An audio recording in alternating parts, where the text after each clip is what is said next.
Vamos a tratar de capturar es la cuestión esencial de la consulta previa. La consulta previa no te da derecho a veto, no te da derecho a la propiedad de los minerales ni recursos que pueden haber en el subsuelo.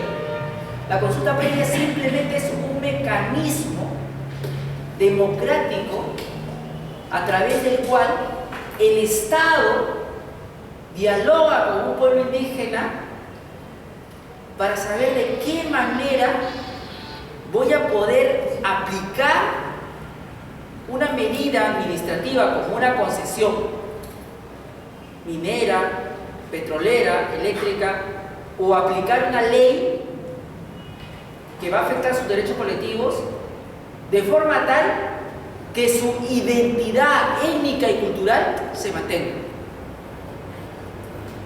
Y volviendo al ejemplo inicial, si voy a establecer que el día de las elecciones presidenciales es el 24 de junio, voy a impactar en culturas locales que tienen ese día como un día cultural, festivo, religioso, ¿sí o no? Debo haber consultado esa medida de alguna manera si es que ese día va a ser un día que permanentemente se realizarán actividades electorales o de otro tipo. Claro que sí, porque ya, aunque parezca poco relevante para nosotros, si tú te olvidas de que el Inti Raymi es una fiesta religiosa ancestral, estás olvidando la identidad de este pueblo. O si te olvidas de que la fiesta de San Juan es un evento de celebración para una cultura como la amazónica importante, entonces estás olvidándote del otro. Este es como más o menos que tú afectaras para los católicos el mes de octubre de Señor de los Milagros. Esto es como que para aquellos que creen en la Virgen de la Candelaria, le afectes ese periodo. Esto es como para que Tania, que cree de repente en la Semana Santa, esa Semana Santa dice no va a haber feriados, tiene que trabajar, la productividad del país, hay que reactivar. Ustedes aceptarían eso. O esto es como que Charlotte le dijera, ¿Navidad? ¿Qué es Navidad? Ese día trabajas, el 24 y 25. ¿Afecta o no tu cultura? No, es que sí, ahí sí, doctor, pues es que eso ya no, pues. No, pues es lo mismo, es exactamente lo mismo, solamente que no es tan notorio. No es tan notorio. Les pongo el ejemplo de los días porque el desconocimiento que ustedes revelaron hace un momento sobre cuáles son sus días religiosos, festivos, revela un desconocimiento de su cultura. Y toda la semana que hemos estado en Iquitos, todo el mundo pensaba en el 24 de junio como la fiesta de San Juan. Y en el WhatsApp está reventando a todo el mundo porque habla de ese tema. Incluso delante de los derrames de petróleo que ahora se han detectado unos últimos. Imagínense la importancia para ellos de ese evento celebratorio, que para ustedes es nada, es insignificante. Ni siquiera lo recuerdan ni tienen una referencia sobre qué cosa es eso. Esa es la cultura de otro, pues. Hasta en ese mínimo detalle uno se da cuenta cuánto desconocemos otros pueblos indígenas o colectividades que están en nuestro territorio. Para eso es la consulta previa, para cuando implementa el Estado una medida administrativa, como una política de salud, como una política educativa, como una política para poder hacer mayor infraestructura en una región, se desarrolle en la dinámica social cultural que existe y no pisoteando otra cultura que también es tan importante como la nuestra. Y aquí quería llegar. En el año 95 entra en vigencia el convenio 69. En el año 2009, miren cuántos años han pasado. ¿Cuántos años han pasado, estimado Piero? Del 95, 14 años. ¿Su nombre me dijo? Stephanie, ¿usted cree que 14 años son suficientes para uno enterarse de que había un derecho colectivo que se llamaba consulta previa a favor de los pueblos indígenas? ¿Cree que es suficiente? ¿14 años o no? Como, o sea, para poder entender, sí. ¿Le cree que es suficiente 14 años o parece razonable? Parece demasiado. Parece demasiado, Stephanie, y yo también estoy de acuerdo. O sea, 14 años después de que entró en vigencia el convenio, nadie quería entender qué cosa es el derecho a consulta previa. ¿Y qué entendían por ese derecho? Es el derecho para que el pueblo indígena vete proyecto de inversión. Y por eso no. Y por ese derecho a la consulta previa, el pueblo indígena se va a poner a que exploten recursos naturales. Y por eso no. Con la consulta previa se van a paralizar las inversiones porque van a tener que preguntarle hasta cuando movemos una piedra. Por eso no. O sea, había una total voluntad política de rechazo a la consulta previa. Porque implicaba, mi estimada Stephanie, darle voz al que no tenía voz. Al que por cientos de años le habían dicho: permiso ya, abajo tuyo hay oro, apártate. Permiso, mi estimado Piero, este es el Repasco, principio de 1900, donde había una ciudad. Acá hay mineral y hago un socavón gigante que desaparezca la ciudad. Nadie le preguntó en 1900 y pico a Cerro de Pasco, las comunidades que estaban ahí, si querían que su ciudad desapareciera en un socavón. Nadie le preguntó. ¿Qué hubiera pasado si ya había consulta previa? Probablemente la ciudad de Cerro de Pasco continuaría en el lugar donde estuvo históricamente. Pero no de ese. Esta era la política del Estado. No preguntarte, Stephanie. ¿Por qué? Por la sencilla razón de que el Estado es dueño de lo que está abajo del suelo, en el subsuelo. Tania, ¿usted cree que esa política estatal era correcta? Yo creo que se debe recordar lo que dice el convenio, o sea, que el Estado se debe llevar a acuerdo con las personas y la población que vivía ahí para poder se puede desarrollar un proyecto de inversión. Excelente, Tania ha dado en el blanco. Ya, suenan palabras mágicas en la opinión de Tania y yo quiero que las recuerden. Una primera es diálogo y otra siguiente es acuerdo. Esas dos palabras son fundamentales para entender la consulta previa. La consulta previa no es una elección donde usted vota a favor o en contra, no es eso. La consulta previa no es el derecho a oponerse, tampoco es eso. La consulta previa no te da derecho a ningún mineral que está abajo de la tierra indígena, tampoco es eso. Adelante. ¿Qué cosa es? Es el proceso de diálogo del Estado con el pueblo indígena con la finalidad de llegar a un acuerdo sobre la forma, la manera en que voy a aplicar una política estatal, una norma, una concesión, un acto administrativo. Eso es la consulta previa, por eso Tania lo tiene clarísimo y no habías escuchado más que 15 minutos de la clase que te das cuenta. Stephanie, entonces, ¿por qué el Estado, por 14 años, tú crees que no haya querido implementar la consulta previa?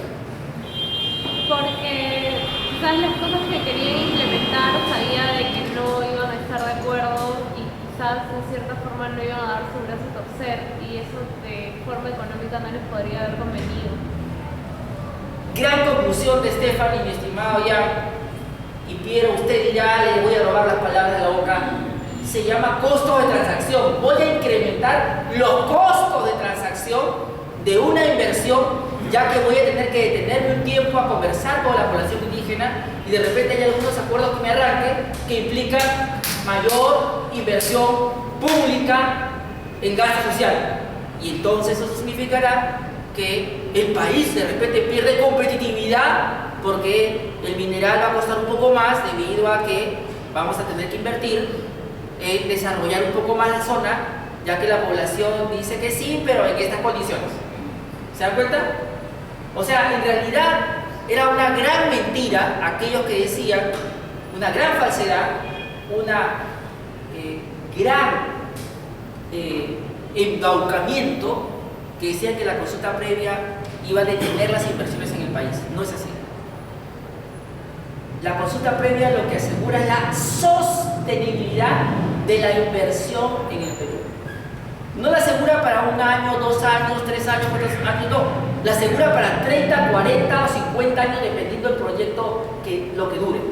porque son lo que decía Rousseau, mi estimada Tania, es como una especie, Stephanie, de contrato social que se hace entre el pueblo indígena, el Estado y eventualmente más tarde, mi estimado Piero, con la empresa, donde bajo estas condiciones te dejamos trabajar mientras tú nos dejes vivir bajo nuestra cultura. Eso es la consulta previa. Es una especie de renovación del contrato social de Rousseau. O de repente a usted le gusta Hobbes o Locke. Llámelo como usted quiera, mi estimado Frank. Llámelo como usted quiera, Daisy. Llámelo como usted quiera, Ana.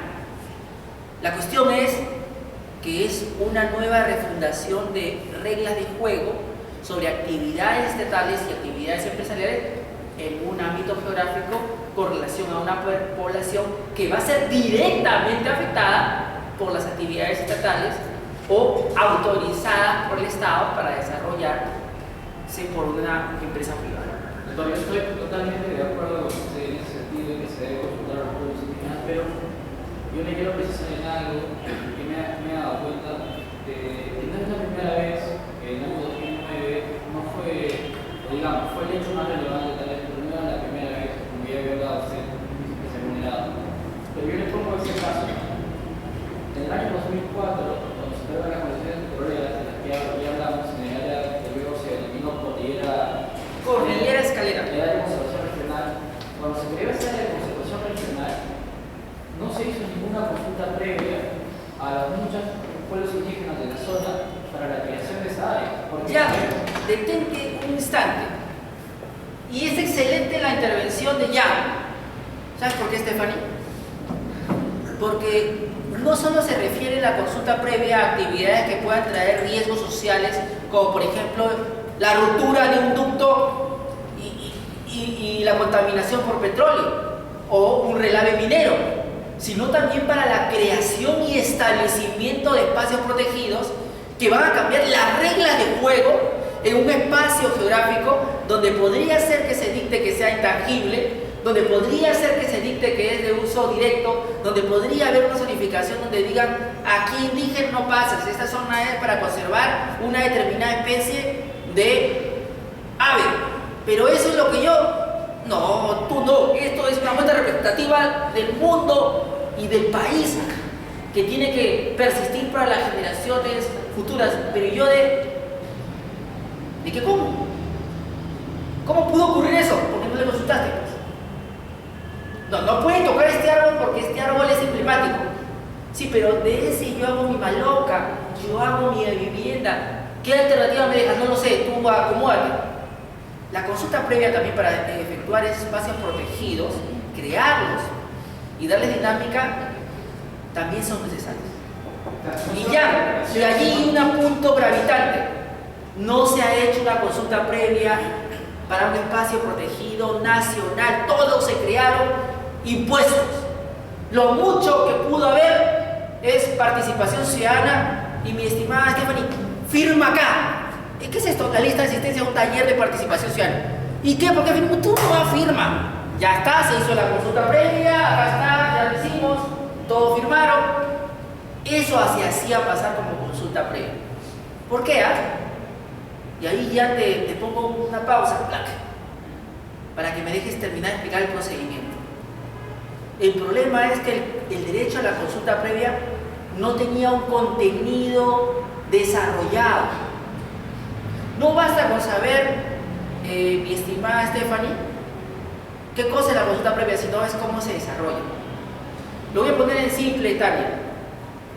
Imagínese usted, Tania, que contrae nupcias con nuestro compañero Piero. El mero hecho que yo le diga el matrimonio implica que usted pueda tener obligaciones como esposo y esposa, ¿le da contenido a esa relación? No. Tengo que regular qué significa eso. Derecho de alimentos, derecho de fidelidad, ¿no es cierto? Y etcétera, etcétera. ¿Y cómo hago exigible esas cosas? ¿No es cierto? Y la ruptura de esas obligaciones, ¿cómo hago exigible? ¿No? El divorcio y el proceso de alimentos te da las facultades para que tú exijas también, ¿no? Y la obligación de convivir en una sola habitación, en un espacio, todo eso está regulado. Nos faltaba la regulación de consulta previa. El Estado tenía que precisar cómo se hacía esa consulta previa. No bastaba decirte, tengo derecho a consulta previa, yo voy a respetarlo. No. El proceso de consulta previa implicaba desarrollar un procedimiento administrativo que consagrara la posibilidad de que el Estado pueda dialogar con el pueblo indígena, pueda llegar a acuerdos, estos acuerdos puedan ser vinculantes y puedan ser ejecutados, y la medida que iba a tomar el Estado se adopte aún a pesar de no llegar a acuerdos totales, parciales o incluso en lo que más te gusta ya, en oposición. ¿No? O sea, la consulta previa que yo le estoy diciendo es ya, déjeme terminar solamente el proceso de contarle a sus compañeros qué cosa es la consulta previa, porque yo sé que usted lo sabe. El proceso de entender cómo se da esta dinámica. Pero antes de poder desarrollar las 7 etapas, Ivana, de la consulta previa, tenemos que entender cómo fue el proceso histórico. Y ya que se ha tocado por parte de Jan, tu apellido, Osorio, y Jan Osorio, constancia ahí que ya estaba, que existía, lo que Jan estaba señalando era que el convenio 103 de la OIT lo que intenta hacer en su momento, hacia principios del siglo XX, era regular el trabajo indígena. ¿Sí, Ivana? O sea, los indígenas eran explotados laboralmente, eran esclavizados, eran sujetos de servidumbre. Para evitar eso, se genera este convenio. Y este convenio se dio cuenta de algo. Tenía que el Estado ser mucho más inclusivo en cuanto al indígena. ¿Cuál fue el grave error del 103, del 19 del convenio, no sé, del 103 de la OIT? El grave error es que intentaba asimilar el indígena a la cultura local. No la respetaba, sino intentaba asimilarlo, hacer ese sincretismo que hemos visto, pero forzado. No sé, imagínense que aunque usted no quiera, diga, el Inti Raymi es mi fiesta donde adoro el sol y donde le doy agradecimiento. No, yo te impongo que en vez de adorar al sol, mi estimada Stephanie, lo sustituyas por una deidad religiosa de mi interés, ¿no? El dios Apolo, lo pongo ahí. Entonces, ¿puedo hacer eso? No, pero es que ese es el dios más avanzado, ese es el que adoramos nosotros. Entonces, o un dios dionisiano, lo pongo. No, pero el sol es, no, ya no es, era. Intentaba asimilar a la cultura nativa a la sociedad dominante. Como Tania, eso no podía funcionar y se dieron cuenta, porque generaba discriminación, porque generaba exclusión, porque ya que no me quería asimilar, yo me alejaba de ti. Me estás quitando mi cultura, te estás pasando la raya. Se genera el convenio 169 de la OIT en el 93, que ya no asimila al indígena, sino trata de respetar a la población indígena en su cultura, no dañarla, y trata de hacer reglas de convivencia entre la sociedad dominante y la sociedad minoritaria, que tiene que ser respetada en su identidad étnica y cultural. Entonces, la concepción de un convenio como el 103 de asimilación, con el convenio 169, que es el respeto al otro, ¿no es cierto? Como diría Simone de Beauvoir, el respeto a otro es clave. Y en esa dinámica, mi estimado Jan, nace la consulta previa. ¿Por qué en el 103 no nació? Porque te asimilaba, pues, te asimilaba. No tenía que consultarte. En cambio, si te voy a respetar, tengo que consultarte para no dañar tu cultura. ¿Ven la dinámica de cómo nace la consulta? Para tratar de no estropear lo que llega al siglo XXI de la cultura nativa, autóctona, la cultura indígena. ¿Sí? No tiene una razón. Ahora, Stephanie me mira dubitativa, escéptica, y dice, ¿y qué tiene que ver eso, doctor, con el derecho al trabajo? Porque la OIT, el organismo internacional del trabajo, tiene que ver con el trabajo. Sí, buena vigencia, porque el convenio 69 es uno de esos pocos casos donde la OIT regula temas que no se vinculaban al trabajo, pero que entendió que era necesario regularlo para poder tener un trabajo digno. ¿Sí? O sea, si yo no le garantizaba derechos fundamentales a los indígenas, el respeto de su cultura, era imposible que tengan un trabajo digno. Era imposible tener un trabajo que me permita realizarme como ser humano indígena. Tiene una dinámica. Tiene una dinámica. Las condiciones socioeconómicas tenían que asegurarse para tener un trabajo decente. Y en ese contexto, pues los indígenas se dieron cuenta que esta era la puerta de entrada que podían tocar para que el Estado les haga caso. Antes el Estado los veía como ustedes, como pueblo indígena, y les tenía sin cuidado. Ni siquiera hacía la demanda de sacar el lapicero para ver, a ver, ¿qué te puedo dar? No, ni siquiera lo sacaba porque no les preguntaba. Simplemente los miraba a la distancia y los regulaba. El convenio 69, en el artículo 6, lo que les dice es, si lo vas a regular en sus derechos colectivos u otros derechos constitucionales, tienes que preguntarles. Y en ese contexto llegaron varios proyectos que quisieron ser consultados. Uno de esos proyectos es el de Tambo Grande. Es el antecedente de Bago. El proyecto de Tambo Grande se resume en lo siguiente, mi estimada Charlotte. En la zona de la región de Piura querían desarrollar actividad minera, pero preexistía actividad de agricultura de cosecha de limones. Y entonces hubo una disputa entre la comunidad que hacía agricultura y aquellos que querían hacer minería. La población campesina, en un acto enérgico, se hace una autoconsulta. Ya, en este caso es interesante, se autoconsulta, o sea, como que yo diga, San Marquino no me quiere regular, somos la cultura sanmarquina, no quiere regular el Estado, nos autoconsultamos, hacemos nuestra votación, es una especie de referéndum, sí o no. ¿Quiénes están de acuerdo con que nuestra compañera Tania sea rectora? Sí. ¿Cuántos no? No. Una especie de elección a mano alzada, una especie de referéndum. Se concibió a la consulta previa como la autoconsulta del pueblo y después decirle al Estado, ¿sabe qué? No quiero la minería.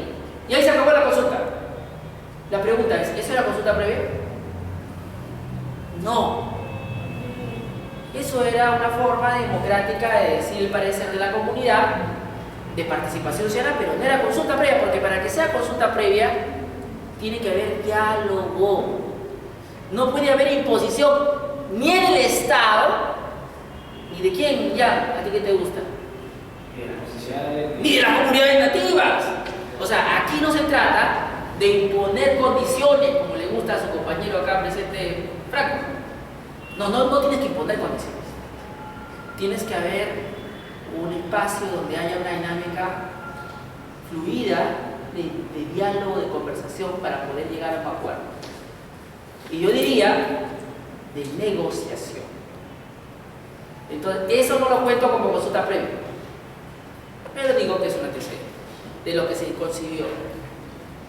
Lo siguiente que vendría sería el proceso de aprobación de la famosa ley de la selva, el decreto legislativo 1090, que regulaba todo lo que era la actividad forestal y el tráfico de especies animales en nuestra Amazonía y zonas donde hayan bosques. Esta norma salía como producto de acuerdo que se iba a suscribir con el país más poderoso del mundo. ¿Quién es? Estados Unidos, el Tratado de Libre Comercio, ¿no es cierto? Y en ese momento Alan García dijo: yo en mi gobierno voy a firmar ese tratado. Aunque cuando en las elecciones yo dije: voy a retirar la firma que Alejandro Toledo puso en el tratado, luego se dio cuenta que para su entender era beneficioso para el país y quería poner su firma, y para ponerla tenía que hacer una serie de cambios institucionales, como por ejemplo creación del Ministerio del Ambiente, creación del Organismo de Evaluación y Fiscalización Ambiental, creación de la Autoridad Nacional del Agua, etcétera, etcétera, y entre ellos la aprobación de una ley forestal que impida que haya tala ilegal y que se regule mejor el tráfico de especies. Pero como quería hacerlo ya, rápido, era para ayer y lo vamos a hacer hoy, ¿podía haber consulta? ¿Podía haber consulta? De ninguna forma, porque lo querías para ayer y lo tienes que tener para hoy. Entonces lo que hizo el gobierno fue, mediante decreto legislativo, el Ejecutivo aprueba la ley y los indígenas dicen: deroga la norma o hacemos protesta social. 50 y tantos días de protesta social y los indígenas no se movían de la famosa curva del diablo en la región de Amazonas, en Bama. Se apostaron ahí cual espartanos en Termópilas y no querían irse. Y ahí les recuerdo el gran error fatal de un abogado, que no quiero mencionar su nombre, que decía: hay un pueblo por ahí que se afectó por derrame, que se llaman Abajú, y su cultura es guerrera. Eso es la ignorancia del otro. Él necesitaba solamente un pretexto para poder arrojarse a la lucha. Se habían preparado por cientos de años, solamente necesitaban el pretexto. Y el pretexto se lo da el gobierno cuando le dice: no voy a derogar la norma, y lanza a los policías para reprimirlos. Los policías, como ustedes saben, nobles custodios, no tenían orden de disparar, pero la cultura nativa guajú tiene, cuando está en plena guerra, tiene un tratado de derecho humanitario, tiene algún dispositivo legal que diga: no le puede hacer nada al adversario. No. Su cultura guerrera era: entramos a guerra y aquí hasta las últimas consecuencias. Entonces se originó una tragedia, porque no se entendió al otro, y a su vez el indígena no entendía al otro tampoco, porque él no sabía que el policía tenía que cuidar su vida, él no iba a dispararle, simplemente estaba haciendo su deber, etc. Entonces hubo una confrontación cultural. ¿Y qué ocurrió? Ocurrió lo que la inversa de lo que ocurrió cuando conquistan América. Los muertos no fueron indígenas, sino fueron los otros. Y después de eso, ¿qué ocurrió? El Congreso, luego de suspender la norma, la deroga. Y a partir de ahí, eso fue un hecho capital, se empieza a gestar la famosa ley de consulta previa, que en un arranque de soberbia, Alan García no quiere suscribir en su gobierno, donde ya estaba lista, y permite que el señor presidente favorito de nuestra compañera Ivana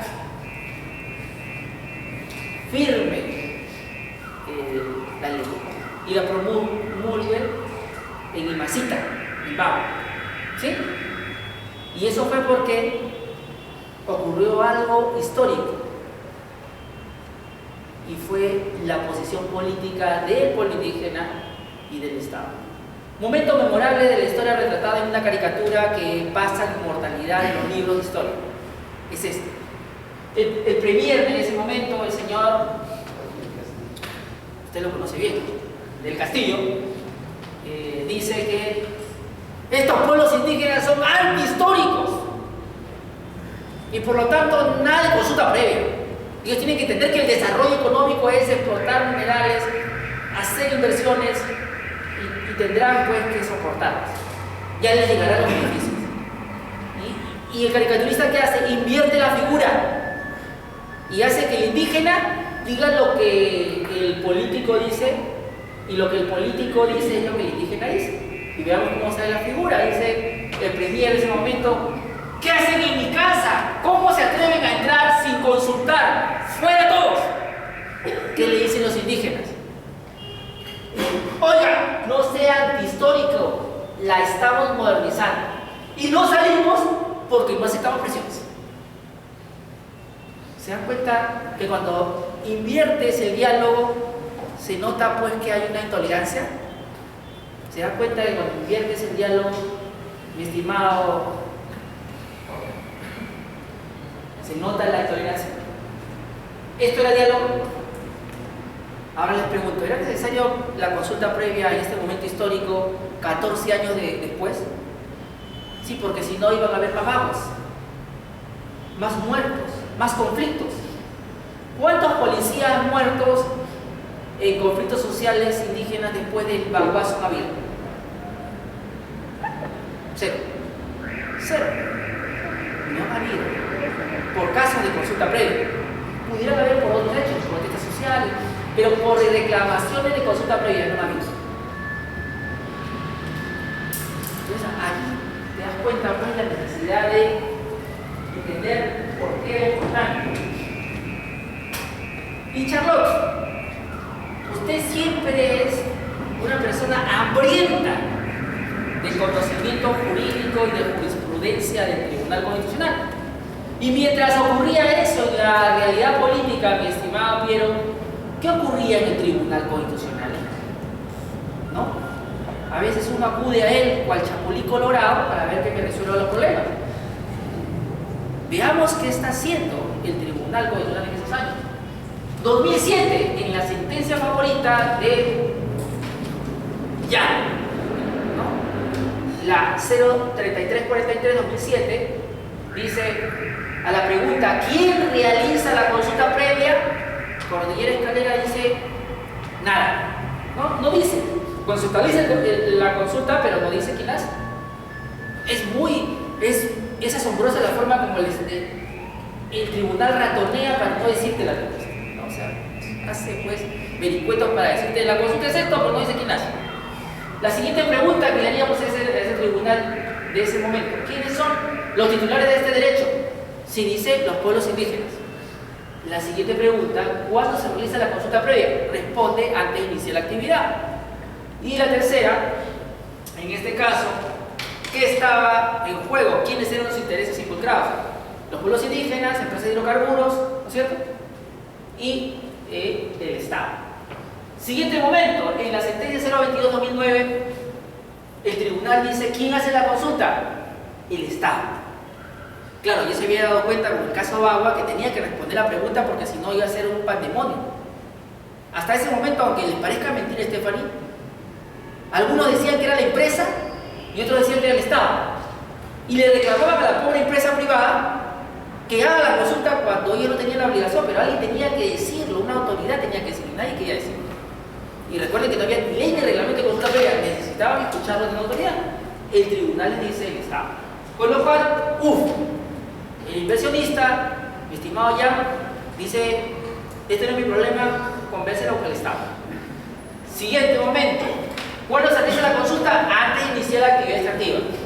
¿Entre quién era este problema? Entre COFOPRI y los pueblos indígenas. ¿Quién era COFOPRI? Una entidad pública que titula territorios, ¿cierto? ¿Y cómo se veía eso con los pueblos indígenas?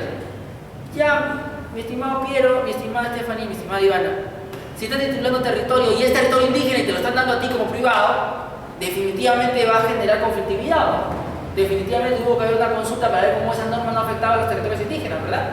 Entonces había ahí.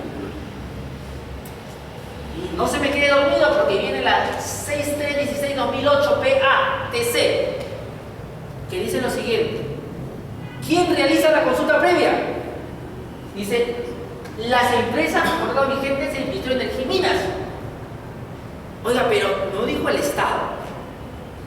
Mi estimado Piero, por eso le decía que hay un momento en la historia en que la confusión de quién realizaba la consulta previa era tan grande que el propio tribunal dijo que la empresa lo hacía.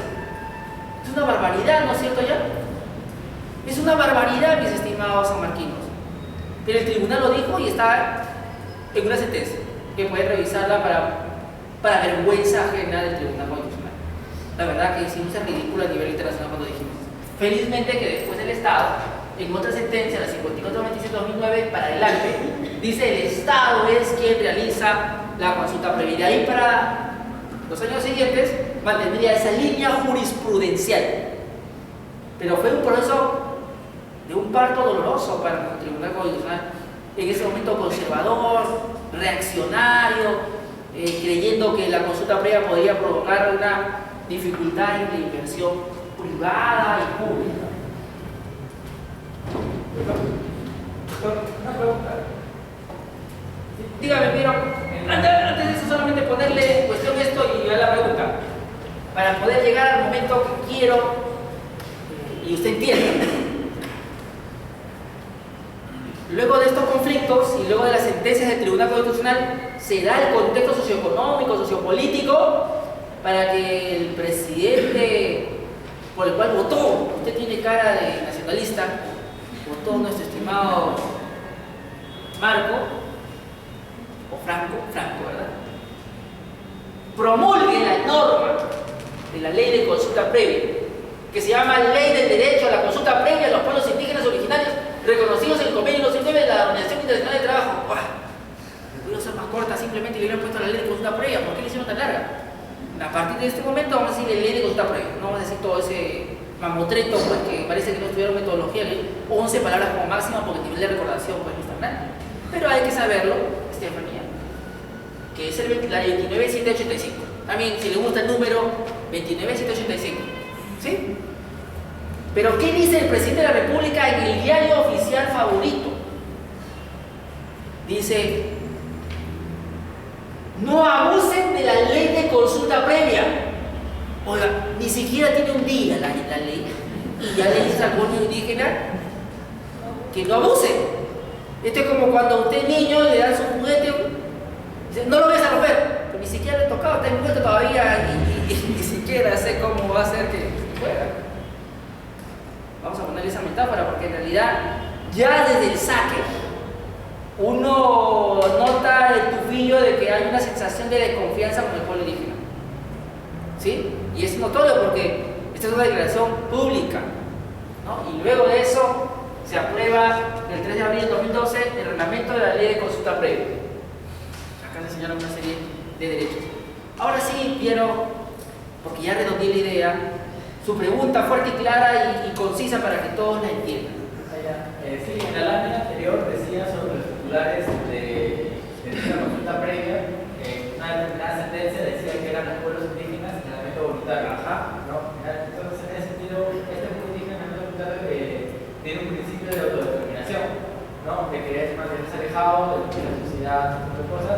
Pero entonces, ¿cómo el Estado va a llegar a un acuerdo, un diálogo con con estos pueblos indígenas que no desean mantener un contacto? Ustedes, yo lo diría, como dirían mi generación, es grande. ¿Por qué? Porque efectivamente llega a un punto de reflexión interesante.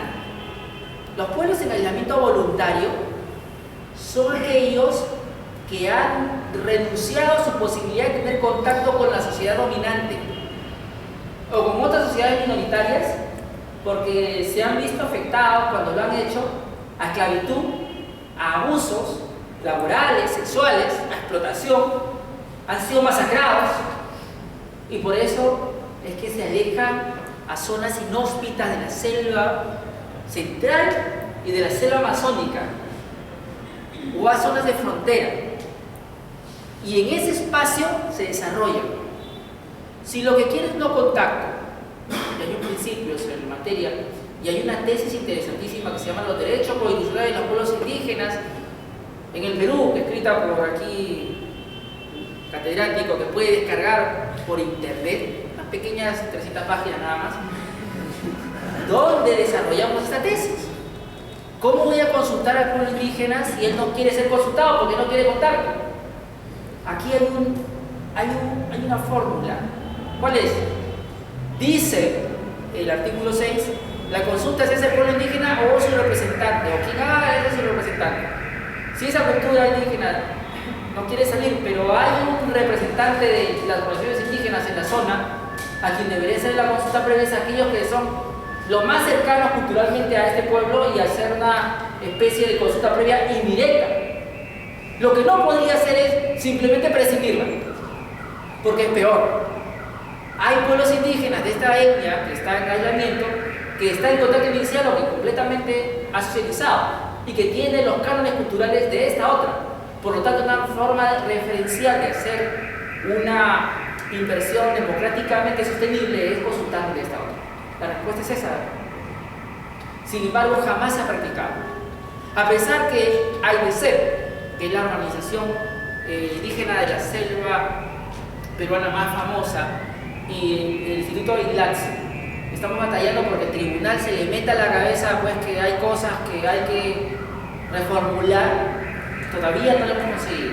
Estamos en ese proceso de lucha y ya hay 2 acciones en el tribunal al respecto. Ahora, una pregunta de cajón es la siguiente: ¿la consulta previa funciona o no funciona? Ivana, yo siempre te he visto en ese aspecto bastante dubioso, o sea, como descarte, ¿no? Dudas de su existencia como tal de la institución. Es cierto, ¿no? O sea, ¿en realidad funciona la consulta previa? ¿O no funciona? ¿O es solamente apariencia? ¿O es como el mito de la caverna de Platón? Veo solamente la formalidad, pero la sustancia y la esencia no existen. Y el primer indicador, mi estimada Daisy, que está sacando tarjeta amarilla, pero todavía falta los descuentos para los suplementarios y los penales. Le debo decir que estadísticamente tenemos 20 y tantas consultas, ¿sí? Aquí vamos a dar con esa realidad. Ana, aquí, anote, tenemos 11 procesos de consulta previa en actividades de explotación de hidrocarburos, o 4 procesos de consulta previa en normas nacionales, un proceso en infraestructura, 4 procesos de consulta previa en lo que le gusta llamar áreas protegidas, y 3 emblemáticas consultas previas en el tópico favorito de Ivana. ¿Cuál es tu tópico favorito, doctora Ivana? La minería, doctor. Late mi corazón, consumo, fuerza.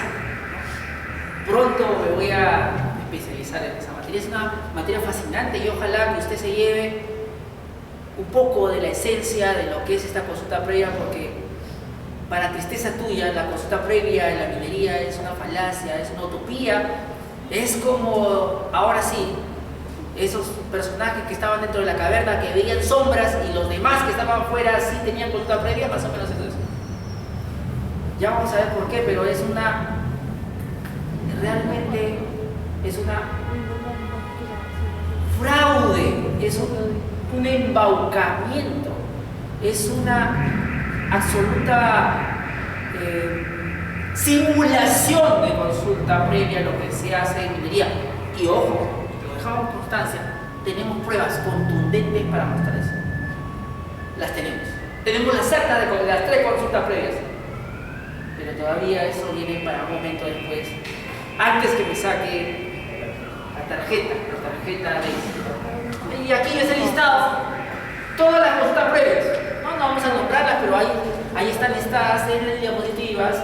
En la consulta previa en el lote 175, en el área de conservación regional Majul, en el lote 192, en la hidrovía amazónica, en las condiciones de minería, y simplemente vamos a pasarlas por ahora para dejarlas a un momento posterior, su análisis y evaluación y sentido crítico.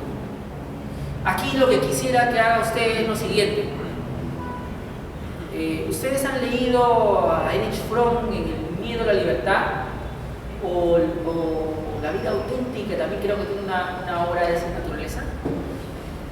Creo que no, pero deberían hacerlo. Emanuel, yo lo veo a usted que me parece que aportaría mucho para poder desarrollar algo que es fundamental: el pensamiento propio y auténtico. Yo no les pido que repitan en el examen lo que yo les digo en la cátedra o que está en los videos o que está en la lectura.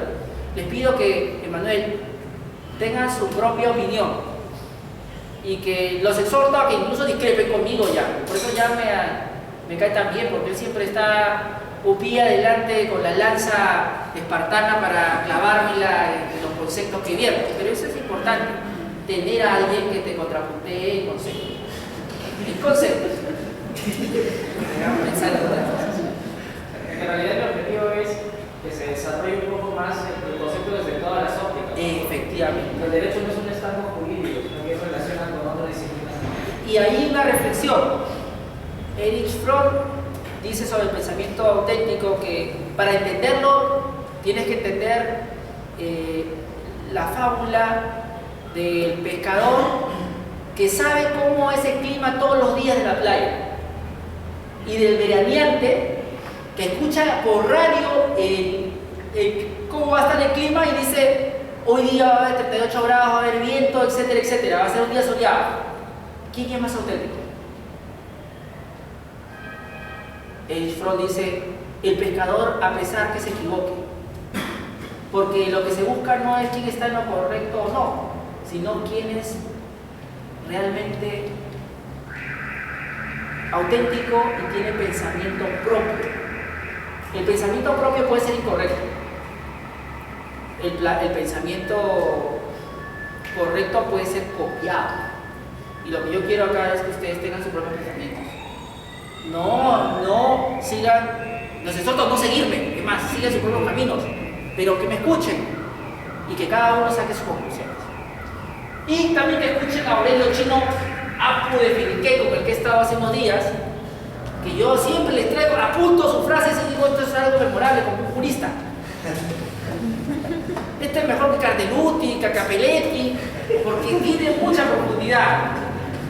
Y él me dijo en nuestra conversación lo siguiente: es más fácil hacer normas para destruir, pero si son normas para construir no pueden hacerlas. ¿Por qué dice eso? Porque como son una minoría, las normas que se aprueban en el Congreso les van a favorecer. Obviamente le impones un tipo de desarrollo, le impones un tipo de dinámica, que cambiar esa dinámica para favorecerlos va a ser fácil, va a ser difícil. Y él se ha dado cuenta. Miren, no estudió en la Facultad de Derecho, no estudió en ninguna universidad, pero se da cuenta que la posibilidad que él tiene de imponer condiciones legislativamente son nulas. Es más fácil que le cambien la regla para empeorarlo. ¿Y cuál es la única mecánica que tiene para resistir el empate normativo de la sociedad dominante? ¿Cuál es el único mecanismo? Iván, ¿cuál es el único mecanismo? Stephanie, ¿cuál es el único mecanismo? ¿Estefanía? ¿Ana? ¿Daisy? ¿Charlotte? La consulta previa. La consulta previa, porque es la única forma de parar una normatividad que no he sido yo quien he generado y tratar de en ese proceso modificar. Caso célebre, la ley forestal y de fauna silvestre fue consultada. ¿Y cuál fue su resultado? Se creó una nueva institución, que fueron las veedurías forestales o unos comités de vigilancia indígena para custodiar el patrimonio forestal y silvestre. En la norma originaria no estaba. Y entonces la normatividad de la sociedad dominante se adecua a la dinámica del derecho consuetudinario que funciona en las comunidades y se plasma en las normas. Esta ley forestal fue a la que se opusieron el baguazo y luego la aplaudieron porque contuvo la institución que ancestralmente tenían ellos, que era la de vigilar sus recursos forestales, sus animales, etc. Y ya ven cómo, le decía, cuál es el mecanismo que tiene para contener una dinámica de imposición normativa, la consulta previa. De hecho, que en la ley de consulta previa no están todas las respuestas. De hecho, que en la ley forestal aprobada bajo consulta previa hubieron muchos desacuerdos. No lo dudo. Sin embargo, hay que decirlo, hubieron avances. Y este fue uno. Y este fue muy importante.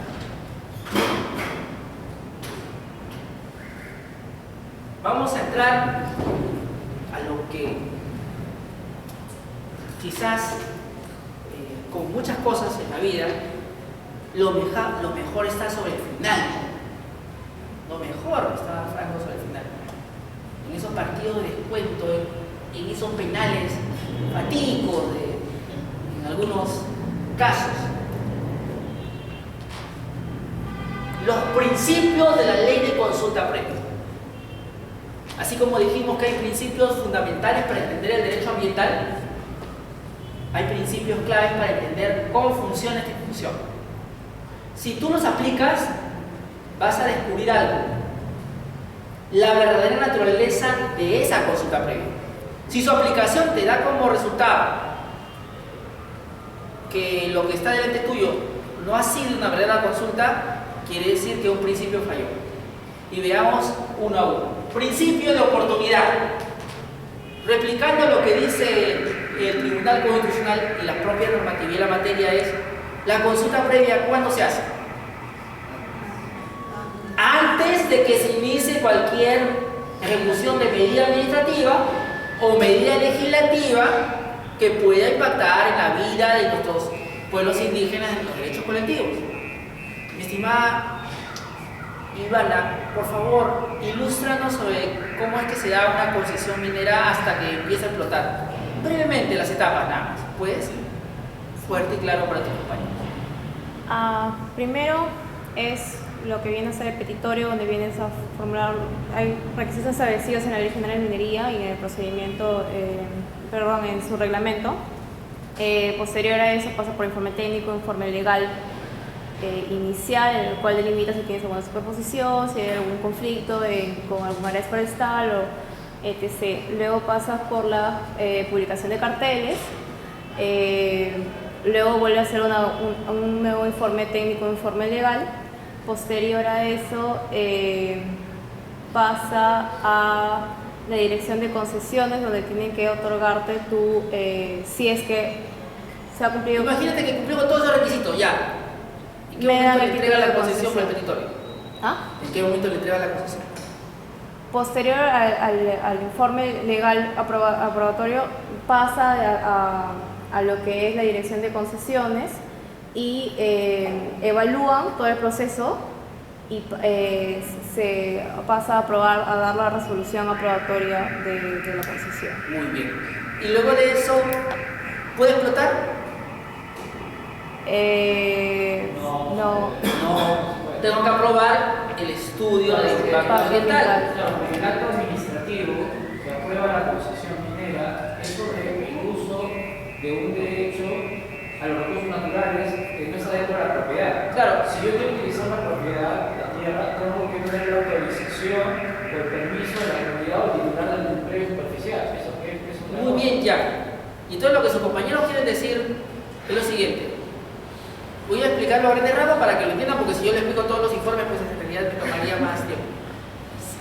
Simplificando, hay una etapa donde uno peticiona los recursos mineros, ¿no es cierto? Y luego hay un siguiente momento donde después de pasar todos los filtros administrativos, me otorgan la concesión. Y luego hay una etapa donde para poder explotar tengo que hacer un estudio de impacto ambiental.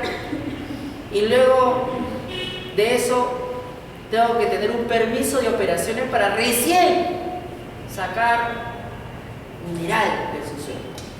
La pregunta, mi estimada Ana, delegada Daisy, es: ¿y en qué momento se hace la consulta previa de acuerdo a la aplicación del principio de oportunidad? Le doy un dato. Le recuerdo que la consulta previa se hace antes de que haya el impacto directo en los derechos colectivos. Charlotte, te veo contenta. ¿En qué momento lo harías tú? La consulta previa.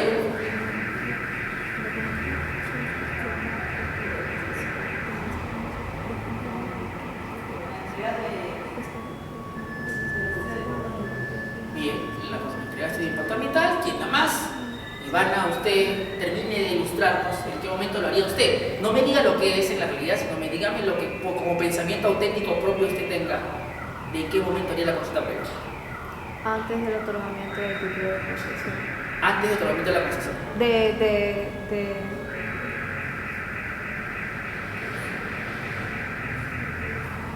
Está pensando su compañera, hay que dejarla pensar. Daisy, ¿tú en qué momento le entregarías la posibilidad al pueblo indígena de hacer consulta previa? Después del peritorio. Tania.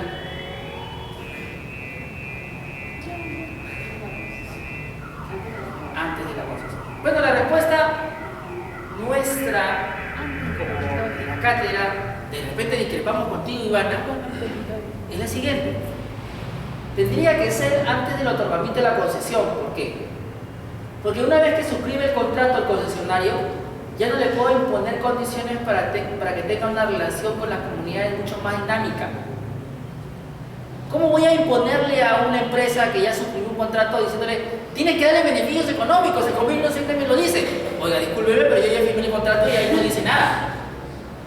No sería absolutamente absurdo, ¿no es cierto? Tienes que ponerle tal beneficio. Ya, pero yo ya firmé el contrato. ¿De qué te refieres tú? ¿Consultar el estudio de impacto ambiental? Si ya tengo el contrato firmado. Entonces, la conclusión que sacamos aquí es: para que funcione la consulta previa en la minería, tiene que haber consulta previa antes de otorgar la concesión, porque ahí se fijan las reglas del juego de lo que va a ser la exploración y explotación minera. Si se te pasa ese momento, el otro momento que debería ser habilitante sería el estudio de impacto ambiental. Pero el permiso de operaciones no tiene sentido consultarlo porque es un momento en el que todo está consumado. En el que todo está consumado, en lo que hay que decir ahí es nada. No puedo cambiar nada ya. Y probablemente la otra consulta previa que pudiéramos hacer es al cierre de la actividad. Ese es el plan de cierre, ¿no es cierto? El plan de cierre para saber cómo ha dejado el área.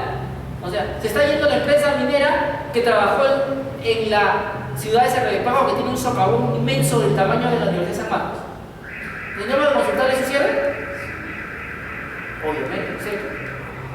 Es más grande que el estadio de San Marcos. ¿No? Si un día va, vamos a dar cuenta que el estadio queda como una cosa diminuta e insignificante frente al socavón inmenso que ha generado la minería. Pero hay más. ¿Qué otro principio tendríamos que tener? La interculturalidad. Y yo aquí me apoyo en la filosofía. Me apoyo en la filosofía y les digo que la interculturalidad es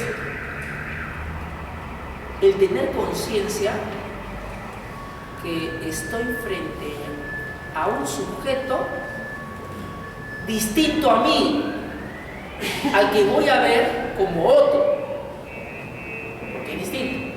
Y a su vez el que está allá, a mí me va a ver como otro. ¿Por qué otro? Porque soy distinto a él, porque soy diferente a él en cosmovisión y en la dinámica económica, social, religiosa, cultural, espiritual. De pronto, es verdad, Piero, podremos tener coincidencias, pero lo que nos caracteriza en esta relación es nuestras enormes diferencias.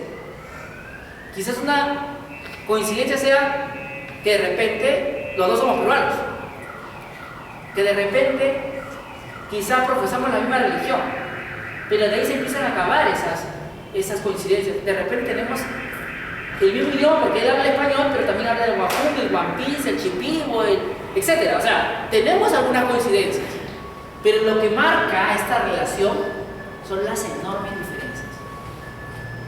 Y aquí no funciona eso de que polos opuestos se atraen, sino todo lo contrario. Aquí funciona esto de que cuanto más diferente, los acuerdos a los que pueda llegar se vuelven más complicados. Aquí se vuelven más complicados. ¿Sí? Entonces, la interculturalidad implica tener conciencia que estoy frente a otro sujeto distinto a mí, que él también me ve distinto y que en esas circunstancias tengo que entendernos. Y aquí la diferencia. Aquí yo les hago muchos ejemplos deportivos, ¿verdad?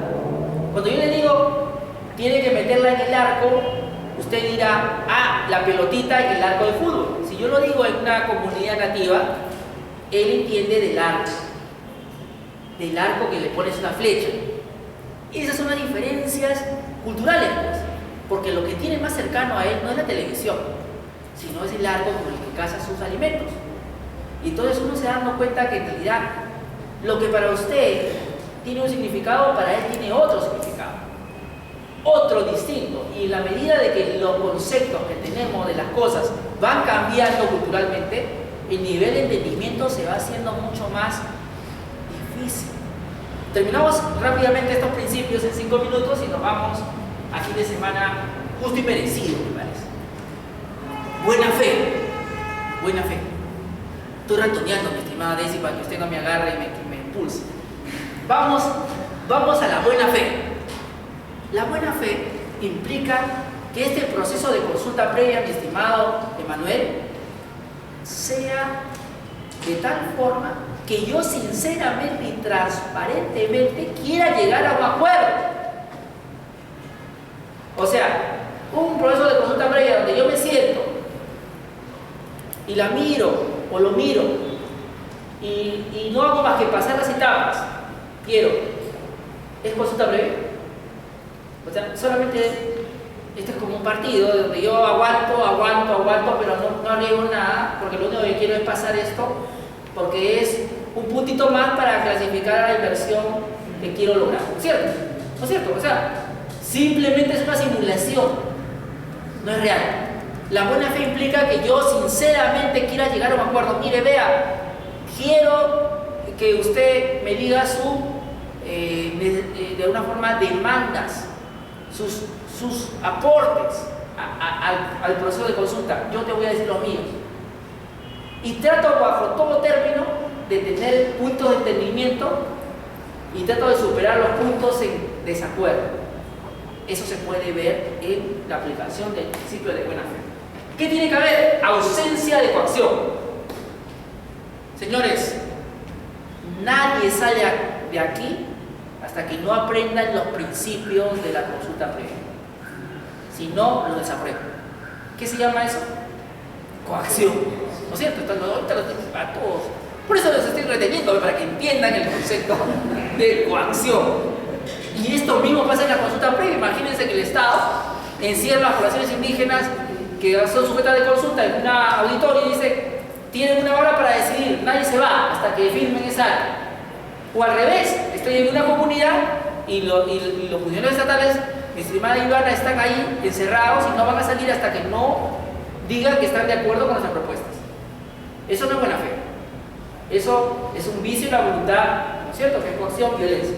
No puede haber. Rápidamente, los 3 últimos. Plazo razonable. Se supone que tengo 120 días para desarrollar el procedimiento de consulta previa.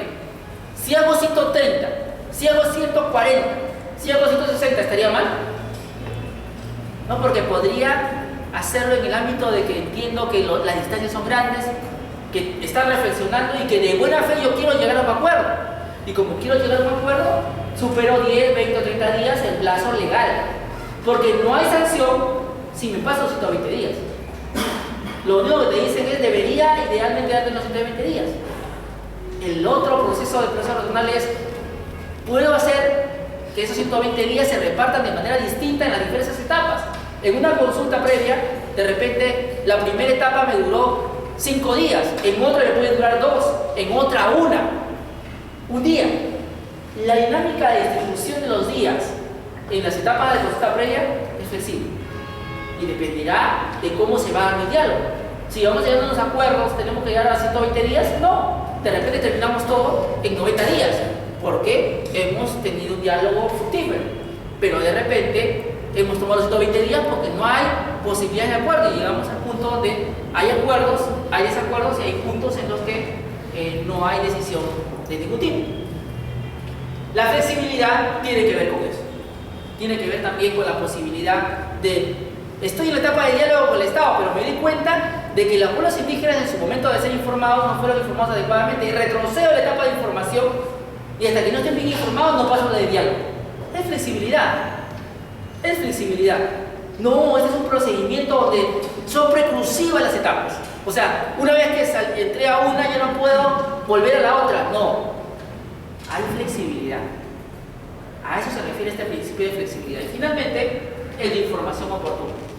La información tiene que llegar cuando ya estamos en la etapa de diálogo con el Estado o tiene que llegar mucho antes para que sepamos de qué vamos a hablar. Información oportuna significa tener esa información antes siquiera que lleguemos al diálogo con el Estado y tener esa información antes para hacer mis aportes y una vez que hago mis aportes conocer lo que usted piensa de esos aportes y luego de eso entrar al diálogo. Entonces, cerrando y concluyendo, los principios de la consulta previa van a marcar el ritmo y la dinámica del procedimiento de consulta previa. Eso es todo por hoy. Nos vemos la próxima semana. Gracias, Ivana, por la referencia. Cuídense mucho.